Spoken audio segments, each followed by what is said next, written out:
안녕하세요. 덴덴마스터입니다. 오늘은 쿠르메라멘 얘기에 이어서 다음은 하카타라멘 이야기가 남았으니까 현대 하카타라멘까지 이어오는데 큰 줄기 중 하나인 하카타라멘에 대해서 이야기를 하겠습니다. 시간 순서는 조금 엉키긴 했지만 처음에 나가하마라멘 이야기를 하고 다음 쿠르메라멘, 다음 하카타라멘 이야기를 하면서 이렇게 세 가지 흐름을 말을 해야 다음에 이 50년대부터 70년대까지 이야기를 이어갈 수 있을 것 같아서 하카타라멘에 대해서 이야기를 해보기로 했습니다.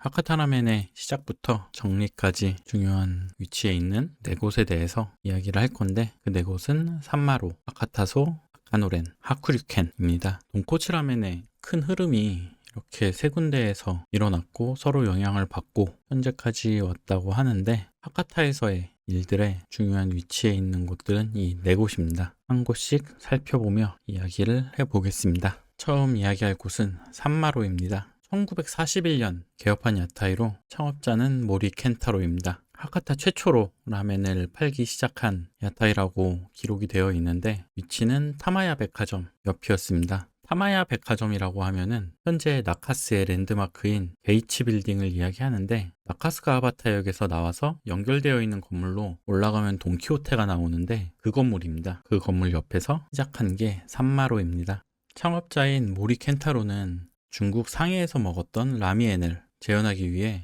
노력을 했고 그게 하카타에서 처음 돈코츠 라멘을 팔게 된 계기가 되었습니다. 돼지뼈와 채소를 우려낸 맑은 국물로 팔았다고 하는데 현재의 탁한 국물과는 다르게 깔끔하고 가벼운 국물이었다고 합니다. 돼지뼈는 핏물과 불순물을 제거해서 사용을 했고 채소는 돼지뼈의 단점들을 보완하기 위해서 사용한 것으로 보입니다. 산마루는 산마루에서 제조법을 전수받은 모리야마 카츠라는 직원이 1953년 기온마치에 고마로라는 야타이를 만들면서 이어졌고 이 고마로라는 이름도 산마루에 3을 5로 바꿔가지고 이름을 지은 것처럼 그 흐름을 이어가겠다는 의지가 담긴 이름이었습니다. 그리고 고마로는 1994년 하카타 우마우마로 이름을 바꾸면서 그 대를 이어오고 있고 모리야마 카치에게 매장을 이어받았던 게 매형이었던 테시마 타케오라는 사람이었는데 이를 이어받아 하카타 우마우마로 이름을 바꾸고 현재는 2대째로 이어져 오고 있다고 합니다. 후쿠오카에서 2개의 매장 그리고 해외 매장들을 운영하고 있습니다. 2020년에 도쿄 키친 스트릿에서 우마우마 매장을 산마루로 바꿔서 복각한 매장을 시작을 했는데 이게 잘 돼서 2021년 칸다에서 산마루라는 이름으로 개업을 해서 현재 그 명맥을 이어가고 있습니다. 산마루는 1941년 시작한 기록은 확실히 있는데 산마루 자체가 언제 폐업을 했는지는 정확히 알려지고 있지 않습니다. 1950년대 초반 정도라는 추측만 하고 있고 사람들의 기억에만 남아있는 라면집이 되고 그래서 더 환상을 많이 가지게 된 것 같습니다. 레시피는 그대로 이어져서 현재의 하카타 우마우마나 칸다의 산마루에서 재현을 하고 있기 때문에 시대가 변하면서 맛의 차이는 어느 정도 있겠지만 그래도 지금 맛볼 수 있는 매장들이 있기 때문에 궁금하신 분들은 한번 가보는 것도 괜찮을 것 같습니다. 그 다음은 하카타소입니다. 1946년 개업한 곳으로 창업자는 이노우에 세이자에몬으로 알려져 있습니다. 나카스의 중화 요리점인 후쿠신로우의 2대째 사장으로부터 배운 기술로 중화소바 전문점을 개업을 한 겁니다. 산마루와 마찬가지로 투명한 국물의 돈코츠 라멘이었다고 하는데 돼지뼈와 닭뼈를 함께 활용한 국물을 선보였다고 하고 있습니다. 하카타소는 또 다른 의미에서 완탕면 발상의 가게로도 유명한데 그래서 하카타소 이후로 돈코츠 라멘이나 토핑에 완탕이 있는 모습을 자주 볼 수 있습니다. 현재도 창업을 한 위치에서 영업을 이어가고 있어서 후쿠오카에서 가장 오래된 가게로 인정을 받고 있습니다. 오래된 가게이기 때문에 믿고 방문을 해보셔도 될 것 같습니다.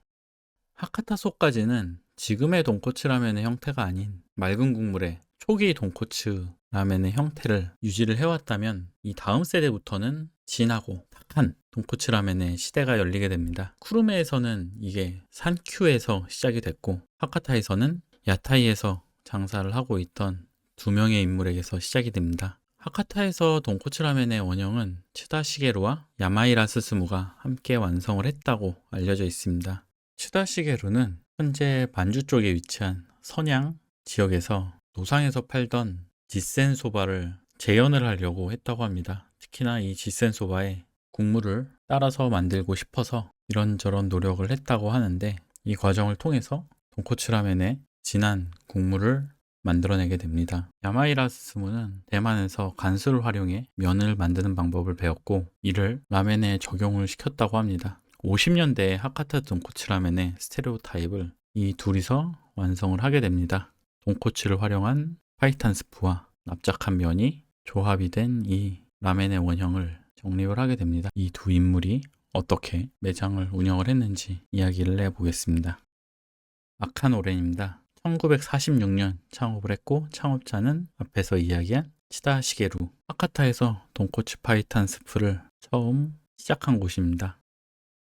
아카노렌은 이 스프를 정립을 했는데, 어떤 형태의 스프였나 살펴보면은 돼지뼈를 안쪽까지 녹일 정도로 끓여서 유화를 시키고 라드를 사용을 했다고 합니다. 현재는 아카노렌 새짱라멘이라는 이름으로 텐진 본점에서 영업을 계속해 나가고 있고, 아카노렌이라는 이름으로 검색을 해보면은 여러 매장들이 지도에서 보이는데, 과거부터 현재까지 아카노렌에서 일을 했던 직원들이 노렌아케를 받고 아카노렌의 이름을 걸고 시작해서 지금까지 영업을 이어오고 있는 매장들입니다. 우선 아카노렌 새짱라멘이라고 이름이 바뀌게 된 계기를 살펴보면은 치다 시게루의 아들인 치다 세치오가 아버지와 싸우고 나가서 새짱라멘이라는 이름으로 개업을 합니다. 이름이 세치오니까 새짱이라고 해서 라멘집을 연 건데, 나중에 아버지와 아들은 화해를 하고 두 가게를 통합을 합니다. 두 가게의 이름을 합쳐서 아카노렌과 새짱라멘이 합쳐진 겁니다. 접근성도 좋고 상징성도 높은 라멘집이기 때문에 현재도 인기가 많고 많은 사람들이 방문을 하는 라멘집입니다.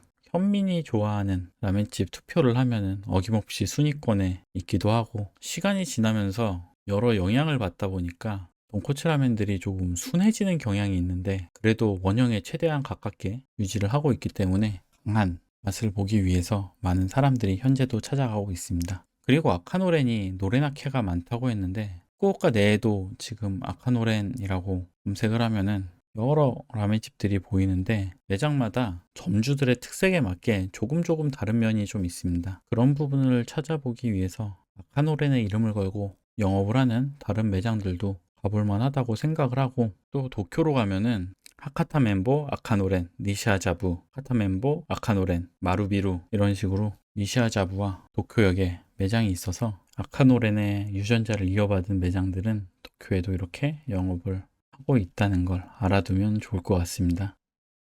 그 다음은 하쿠류켄입니다. 1952년 영업을 시작했고, 창업자는 앞에 말한 야마이라 스스무입니다. 위치는 마이다시 중앙상점가인데 현재도 이 위치에서 영업을 이어가고 있습니다. 우선 연도를 좀 짚고 넘어가야 될 것 같은데, 아카노렌이 1946년 창업을 했고 하쿠류켄이 1952년 창업을 했습니다. 그리고 산큐는 1947년 창업이죠. 근데 처음 돈코츠 스프의 원형을 만든 건 산큐라고 이야기를 하는 이유가, 이 창업의 시기에 돈코츠 파이탄 육수를 들고 시작을 한 게 아니라 산큐에서 먼저 개발을 하고 큐슈 내에 퍼졌다는 게 정론이라 쿠르메 쪽에 무게를 더 두는 경향이 있습니다. 물론 아카노렌이나 하쿠류켄도 초반부터 시작을 했기 때문에 전설의 지점이라든지 역사의 중요한 라멘집들이라는 거는 부정을 할 수 없는데, 진한 돈코츠 스프를 시작을 한 건 산큐였다고 이야기를 하고 있습니다. 하쿠류켄은 창업자인 야마이라스 스무의 공이 육수보다는 면 쪽에 조금 더 무게를 두고 있기 때문에 지금의 하카타라멘 말고 이 당시의 하카타라멘의 납작하고 얇은 면 형태를 정립했다는데 공로를 더 크게 보고 있습니다. 아카노렌이 적극적으로 제자들을 기르고 노렌아케를 주고 매장을 내면서 아카노렌의 이름을 사용하는 것을 허락을 해준 것과는 달리 하쿠류켄은 그런 게 없었어요. 쭉 가족으로 이어져 오고 있고 대를 이어 현재까지 영업을 하고 있습니다. 하지만 영향을 끼친 매장이 하나 있는데, 오이타 나카스에서 시작한 호라이켄입니다. 호라이켄은 1958년 시작한 라멘집인데, 이 호라이켄의 초대 점주가 야마이라 마사오입니다. 이름에서 알 수 있듯이 야마이라 스스무와 같은 성을 쓰고 있죠. 야마이라 마사오는 애초에 스시 장인이었고 라멘에 대해서는 아는 게 전혀 없었지만 나카스에 땅이 있어서 라멘 가게를 시작하고 이 라멘 기술을 조카에게 배웠다고 합니다. 그 조카가 하쿠류켄의 창업자인 야마이라 스스무였고 그렇게 오이타에서 라멘을 전개하기 시작합니다. 처음에는 나카스의 호라이켄은 하쿠류켄의 스타일을 받아서 시작을 했기 때문에 하쿠류켄의 원형에 가깝게 만들어서 라멘을 팔기 시작했지만 이후에 오이타에서의 지역적인 영향을 받고 또 독자적인 발전 방향을 따라가면서 고에몬 가마를 사용한다든지 소뼈와 닭뼈를 함께 활용을 한다든지 하면서 하쿠류켄과는 다른 형태의 라멘이 되었다고 합니다. 호라이켄은 지금 JR 나카스역 근처에 본점이 있고 지점도 3곳 정도 운영을 하고 있고 통신 판매도 하고 있고 오이타를 대표하는 라멘집 중 하나로 자리를 잡고 있습니다.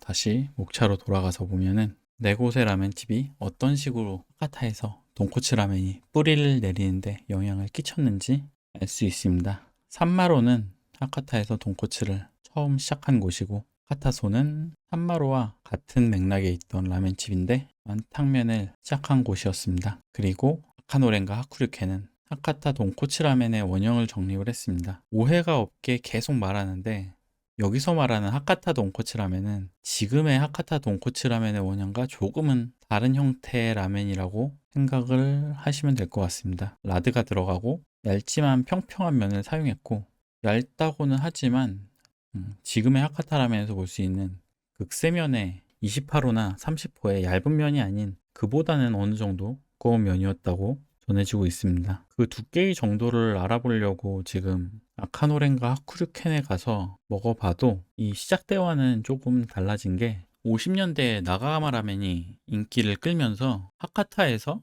판매가 되고 있는 다른 라멘들의 영향을 계속 끼치다 보니까 그 면이 예전보다는 계속 얇아지는 형태로 갔다고 합니다. 심지어 그 원형이었던 나가하마 라멘 계열점들도 처음에 26호, 28호 정도의 면을 쓰던 곳들조차 시간이 지나면서 한 단계씩 더 얇게 28호, 30호 정도의 얇은 면을 쓰게 됐다고 하는데 이건 사람들의 성향도 크게 영향을 미쳤겠지만 면이 얇을수록 빨리 익기 때문에 판매하는 입장에서도 면이 얇을수록 회전율이 더 높아지고 그래서 더 얇은 면을 활용하고 이 순환이 계속 이어지면서 지금의 하카타 라멘은 전반적으로 28호나 30호의 극세면을 쓰게 되었다고 합니다. 그래서 50년대를 상상을 하면은 50년대 초까지죠.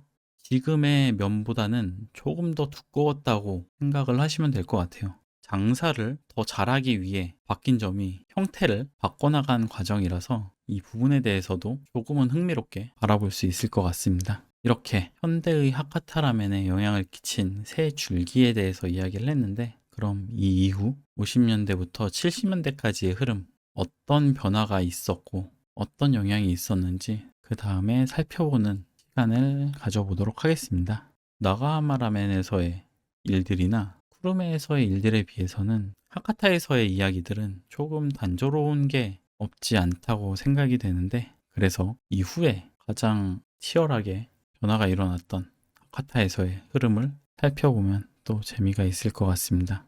그러면 다음 시간에 뵙겠습니다. 감사합니다.